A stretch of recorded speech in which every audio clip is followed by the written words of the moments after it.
Why are there so many different brushes, and which ones do you need? I will go over the different brushes that are available and attempt to make you feel a little bit more confident in your next brush purchase. Let's learn something. According to Britannica, brushes are old. Brushes were used by man as early as the Paleolithic period. You're lucky. Making brushes used to be the artist's responsibility. Brushes are still handmade. Over time, their production has seen nominal changes to the process. All the way to the end of the 17th century, each artist had to make their own painting tools before even starting their image. You know what's really not very interesting? The history of brushes. Seriously, I read this for hours and it's super boring. Brush engineering. Let's get an understanding of what the brush is made of. The parts of the brush are handle, crimp, ferrule, heel, belly, tip, or sometimes referred to as toe. If anyone knows where the term toe comes from, please leave it in the comments because I would love to know. Types of hair. The hair of your brushes can be made from sable, mongoose, bristle, badger, and synthetic. Each of these hairs has an advantage and a disadvantage. Sables are extremely soft and very expensive. Mongoose hair is strong and resilient. There's a lot of pushback on how it's produced. A synthetic alternative is available that works well. Bristle brushes are made from pig hair. They can be used for application, tapering, and blending. Over time, these brushes wear down, and depending on your painting habits, they will need to be replaced more often than your other brushes.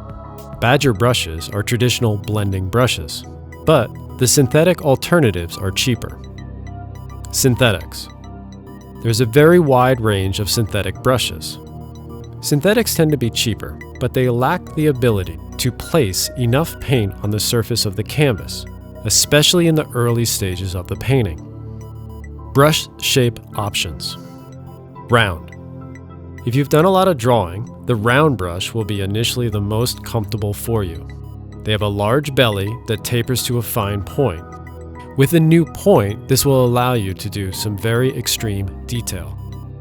Flat brushes have a fat tip and can be used to make thick, consistent strokes or thin lines. Flat brushes are great for blocking in solid shapes of color. They also have a tendency to wear down in a constructive manner. Brights are pretty much flat brushes with a shorter bristle.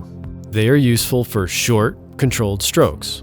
They tend to be a bit stiff, making it frustrating to achieve the finer finishes that you can achieve with a flat or a filbert. Filberts. Filberts have hairs that are medium to long.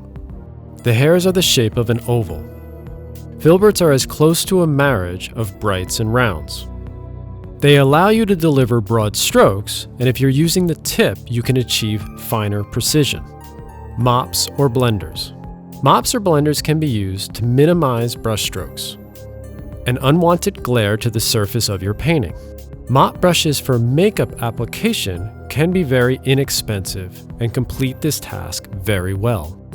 Specialty brushes. A fan brush is commonly used to blend colors. Some artists also use them for special techniques in painting hair, trees, and grass. Be warned that without care, these strokes can get very repetitive and distracting to your illusion. Angle brushes, or sometimes called a cutting brush, are cut on a slant, making it easy to paint clean lines. Riggers, strip liners, and liner brushes offer you incredible control over very thin lines. You can also use a liner brush for lettering. Finding the right fit, a love story. Choosing the right selection of brushes is much like dating. The first girl that offers to buy you dinner you should marry. Wait, yeah, that's right. But you still may want to go on some dates before tying your nuptials. Good art is not made by the brush. No matter what recommendations you receive, you will have to experiment to find what works for you. What's your favorite brush? Check out the rest of my oil painting playlist. If you found this helpful, please like and subscribe. Go be creative and make some art today. Thank you very much, and I'll see you in the next video.